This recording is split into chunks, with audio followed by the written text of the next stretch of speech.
Hey guys, welcome back to the channel. I am so excited to get into my Amazon favorites. This is probably one of my favorite videos to make each year. And I'm going to take you guys through my favorite planner items. And I'll start with the basics that you need to get into paper planning. I'll talk a bit about some of my favorite digital planning tools as well, because I have been using those throughout the past couple of years. And then I'll kind of take you through some of the nice to haves, as well as a couple lifestyle items at the end, just in case you're interested. Okay, so let's get right into it. So the first thing that I'm going to show you guys is obviously a hole punch. If you are paper planning, you need a hole punch. I mean, this one I think is so common that I'm sure everybody knows about it. It's called Rapesco, and it's basically this hole punch that lets you punch all different sizes. And it's just very reliable, really easy, comes in a whole bunch of colors. I should also mention, of course, everything that I talk about will be linked down in the description box as always. So yeah, you can basically punch any size, A5 personal, A6, pocket, mini, etc., etc. I am going to say I would not recommend this punch if you are mainly an A5 user, because the way that you do the A5 punch is very non-intuitive, I would say, and I make mistakes all the time.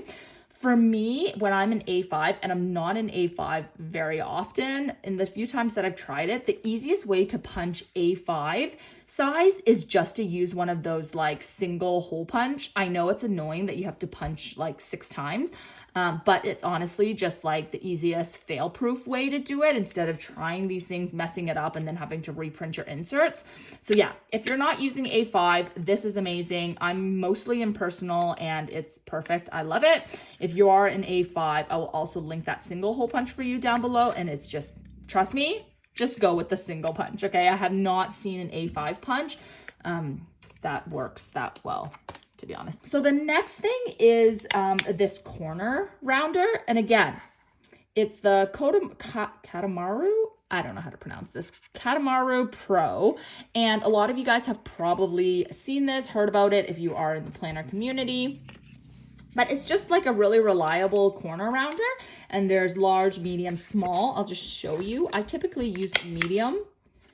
And it just gives your inserts or whatever you're kind of punching a more professional feel. It just, yeah, it makes it a bit more polished. So that's the large, that's the medium. And here is the small. Do you see how it just looks a bit more polished than when you do it this way? I love it. I know for some of you guys who are Franklin Covey planner users, they have their corners rounded. So sometimes when you want to add pages to things that are already rounded, you don't want like one jagged edge and then the rest are rounded. So I recommend this for anybody who kind of likes that rounded corner look. Okay, so the next thing that I'm going to get into, and I should have probably started with this first, is of course a paper trimmer. Again, it's pretty self-explanatory. Like, you definitely need a trimmer if you are paper planning. Now, I love this specific one because there's a lot of options even by Fiskars. I love this specific one because it has this metal wire thing. It's called a precision cut, and it's very precise because you can use this to know exactly where you're cutting. And yeah, so, you know, we all hate when the planner pages aren't like the exact same size. So I find this really helpful. But the only thing with these is that they can only cut like, I would say max 4 pages at a time. Once you have too many, it's not going to trim neatly. So if you are looking to cut thick books or just want to be more efficient and cut all your inserts at once, I will link this guillotine type cutter, and I've shown it to you guys before. I love this one because it just allows you to also make booklets, because if you're making a booklet and you want all the pages to be flush, you need something that can cut through a whole bunch of pages, and this certainly isn't going to work, or you're gonna have to use scissors and it just doesn't look professional. So yeah, I highly recommend that one. It is a bit more expensive, but obviously you kind of get what you pay for, so it depends on what you need. So that's the trimmer. The next thing I'm just going to talk about, I'm really getting into the basics here first, is paper. So one of the tried and trues that I've talked about a lot in the past, or the brand that I've talked about a lot in the past, is HP. I love HP paper. I typically just use the 20 pound, but I use the Office 20, and I think they have another kind of 20 pound, but I prefer the Office because I think it's very thin, but it actually can handle fountain paper pretty well, and it's much more cost effective than like the 28 pound, the 32. Of course, those are like a lot thicker paper, so if you like a thicker paper, they do have other paper weights. The other one that I got that I've been using a lot recently is the Kokuyo business paper. Now this is very fountain pen friendly. It is a bit more expensive, and you can actually get this in letter size and A5 size. So if you're an A5 planner user, that would be great because then you don't need to trim the paper anymore. But highly recommend this one if you guys want something that's like super fountain pen friendly and very, very thin. It's not like Tomoe River paper by any means, but like you can see through it. You can see how thin it is.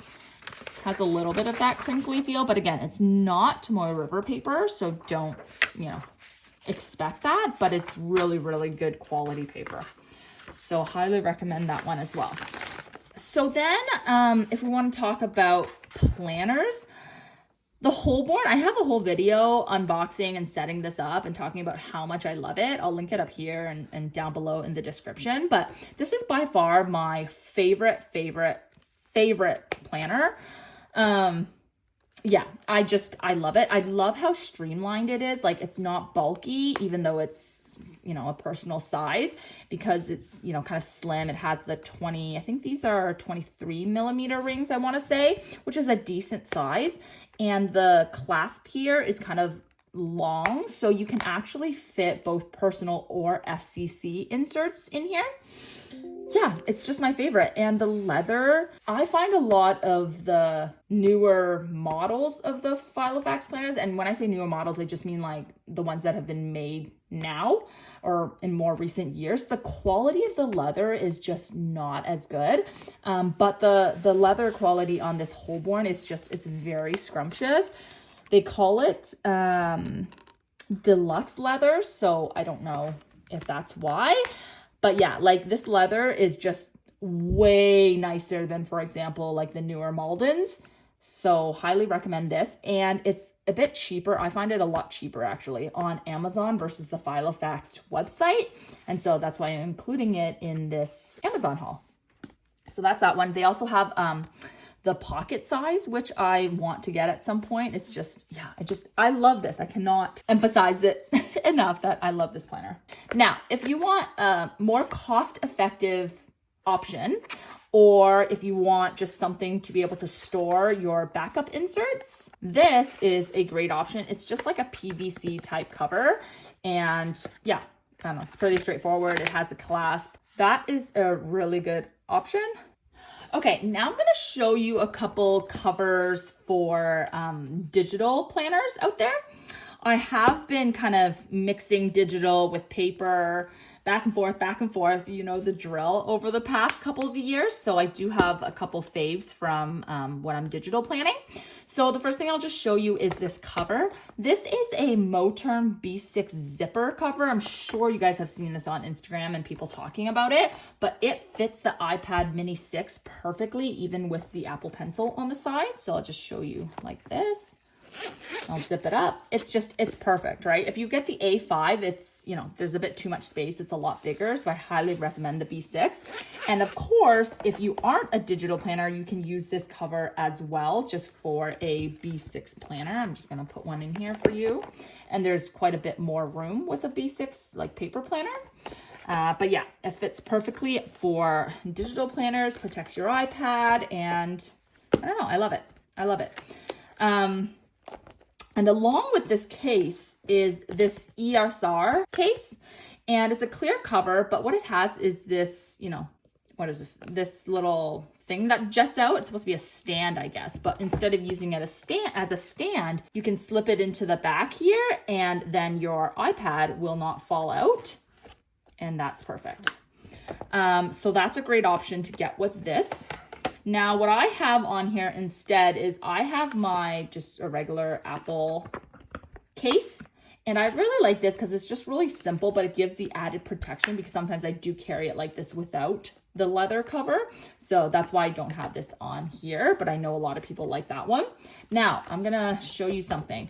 When I was using just this one, I felt like the screen was a bit too exposed sitting like this. If you can imagine, like there's no cover on this, right? So it's just sitting like this in here.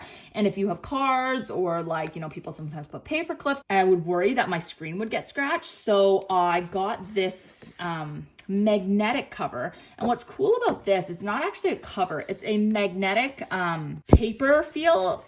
I don't know if it's called paper feel, but you know, it gives you kind of like that feedback. So it's a bit of a paper-like experience. And it just magnetizes onto the back. And so when I'm digital planning, I will put this on. So it gives me a bit of like resistance when I'm writing.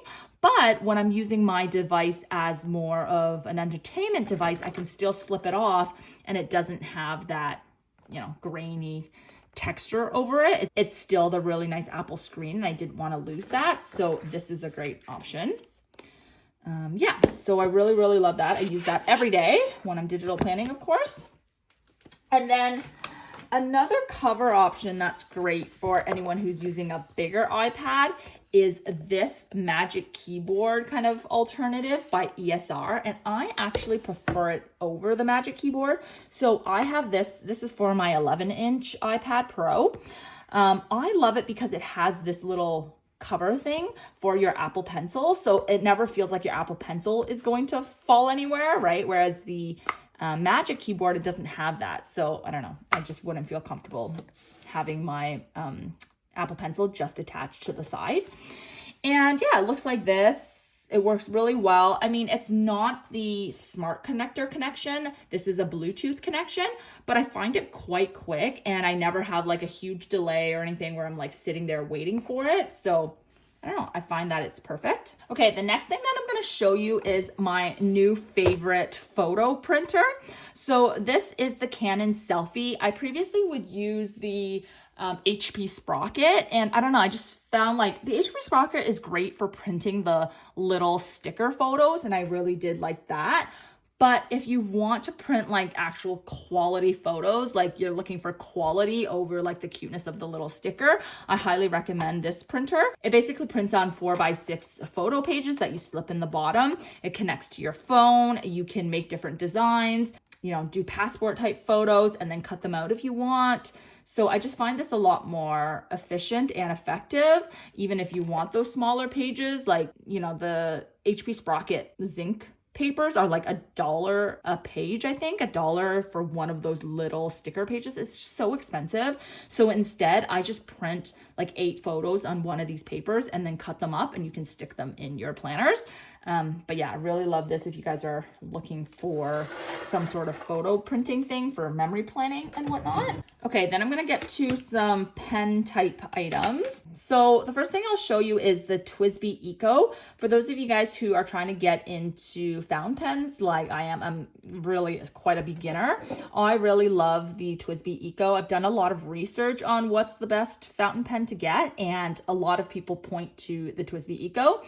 I got the this in the fine point in the white barrel, and I love it. I usually like a very thin tip, but people have said that the fine just lets you write a bit smoother, and so I chose the fine. I don't find that it's too thick. It has a very big barrel, which is really nice, and it's just, you know, it's expensive for a pen still. I think it was $40 Canadian, so maybe it'll be 30 something USD. Still expensive for a pen, but, you know, quite reasonable compared to how expensive good pens can be. Then the ink that I use to go with that is the platinum carbon ink. I really like this. It's a very true black. You can highlight over it, and yeah, it's good, and it's a very reasonable price. A pencil. I started trying to get into drawing and sketching and whatnot, and I got this Graphite Gear 1000. It's by Pentel. It's quite nifty in that, you know, if you look at the tip, it's like this, and then when you press down, the little pencil tip part comes up, and I like that because this thing is so thin, you don't want it to snap off. So I just find it's very good quality. Then you clip the back and it goes back in. So yeah, if you're looking for a pencil for sketching or whatever, highly recommend that. The other two things I'll show you, one is the Tombow Fudinowski. I'm pretty sure all of you guys know about this, but it's just kind of like a, is that felt tip, I think? And a lot of people use this for calligraphy or, you know, accent titles and whatnot in their planners. So they have a soft and a hard tip. I can't remember what this one is. This one is the hard tip. And then they also have a soft tip, which just means like you can bend a little bit more when you're doing calligraphy. But I think they have the 2-pack, which is what I got. And yeah, that one's a really good one. Then this one is the Uni Pin. I highly recommend this for anybody who uses a lot of page flags. So when you're, you know, using those slippery page flags, basically a lot of the time you'll use a pen and write on it and it smears off. But this Uni Pin does not. Like, you write on it and stays perfectly. So I've gotten a bunch of these over the years.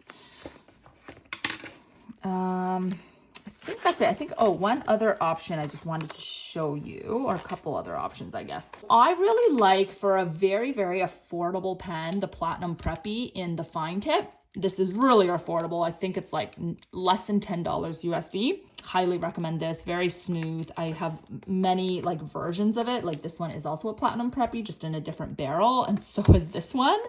So yeah, I have a lot of these. Really like that for an affordable option. This is the Asveen fountain pen. And I think this was the #1 rated fountain pen on Amazon. I had this recommended by Filofax Planner. If you guys follow her on Instagram, you'll know that she is like an insane writer. So then this one is an alternative for the Pilot Vanishing Point. Really recommend this for anybody who wants something as an alternative to the Vanishing Point. And so yeah, if you guys like the look of the clip at the bottom, this is a really good one. Yeah, highly recommend this for somebody who wants to kind of try this barrel shape and everything. So give that a try if you are interested. And then just the last thing on fountain pens. If you're using fountain pens, you might want blotting paper so that it soaks up some of the ink. And this is a really good one. It's Herbin. I'm sure you guys have seen it. You can get in a pack of a whole bunch. Highly recommend this. And finally, this is just a little stamp kit. Sometimes I like to use this for accent titles. It comes with like the little ink pad within it, and then it's just literally like a little rubber stamp. And I just like the look of this, especially with traveler's notebooks. I find this matches really well and is super cute. So now I'm just going to show you some of my favorite like beauty skincare type products if you're interested.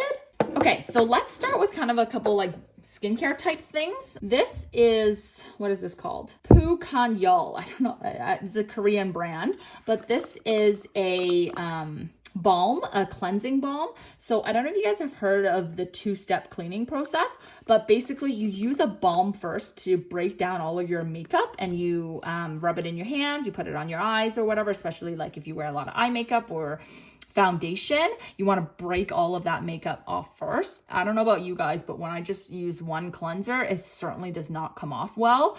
And so I always use this first, and then I use a cleanser. And I find this brand is quite reasonable and it works pretty well, especially if you compare it to like the Clinique cleansing balm that they have. It's so expensive, and this is equally as effective.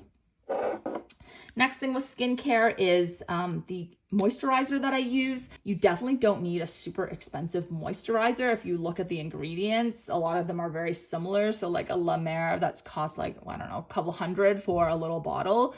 It's really not necessary. The one that I love is one called Neutrogena, is the Neutrogena Hydro Boost. And I don't know, I just like the consistency. This is the old version of it, so it's like quite gel-like. The new one's a bit thicker or stiffer, I guess, but it's just a really good, affordable option that is like very hydrating. And I have quite dry skin, so I really love this one. Along with that, I guess these are kind of skin related-ish, is this hyaluronic acid. This is a powder, and you can also get it in a tablet form. This is just a supplement that I take. It's supposed to be good for skin and like joints. I'm not a doctor, so research it yourself. I don't really know if it helps, but I don't mind it. So I take it. I've watched a lot of skincare YouTubers and dermatologists and whatnot. So I don't know. It's not 100% that it's going to work, right? So just don't take my 100% word for it, but look into it if you want. What I like to take with this is I actually put this in my greens powder. To be honest, just kind of like the taste of this one. It's the pineapple one by Active Green. This is not to be confused with AG1. This is a much more affordable version, but it's supposed to have a whole bunch of, different types of green powder in here. Again, I know it's better to eat your greens than to take it, but to be honest, I kind of use this powder just to like really have my water taste a bit better because I'm not good at drinking water. And yeah, so this is what I prefer.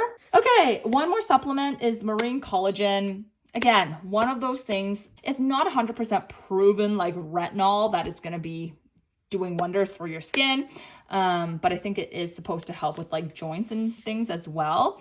I have heard that like instead of collagen, you should take colostrum, which is actually better or more effective for your skin. I'm not sure. I need to look into it. After I finish this, I will, but I've gotten this for years. Let me know down below if you guys have done the research on it. Okay, 3 more things. I know this is a long video. Eyelashes. These are my tried and true eyelashes. They're the Kiss 11s. I just love them. I don't know what else to say. When I do my makeup, I always have these on, especially like if you have short eyelashes. I just think these fit really well. I'm also Asian, and I don't find them too long for my eyes or whatever. So I really like those. It makes a big difference. Beauty blender, instead of getting the beauty blender, I have always gotten the Real Technique sponge, and I find it works just as well, and it's like half the price for a whole bunch in a pack. I reorder these all the time. Most of these things are all on subscription on my Amazon, so you get a little bit of a discount, and yeah. Then the last thing I'm just going to show you is this nail polish top coat called Seche Vite. Guys, these are like my secrets, like my beauty secrets that I'm sharing with you guys. Seche Vite is the best top coat I have come across. It makes the nail polish like so clear, so hard, prevents chipping. It dries really fast. Yeah. I can't say enough good things. I know I don't use nail polish as much on my videos, and I feel like my hands are very unpolished. But back in the day, I did always wear nail polish, and to the point like where my nails would be yellow because I never let them breathe. So I have tried a lot of nail polish in my time, and this is definitely the best one. Okay, so that was a lot. Let us know down below your favorites. If you made it all the way to the end, comment down below that you've made it to the end and share one of your favorites. We all love a good Amazon product, so share your secrets. Let us know. Thanks for watching, and I'll see you guys in the next one. Bye.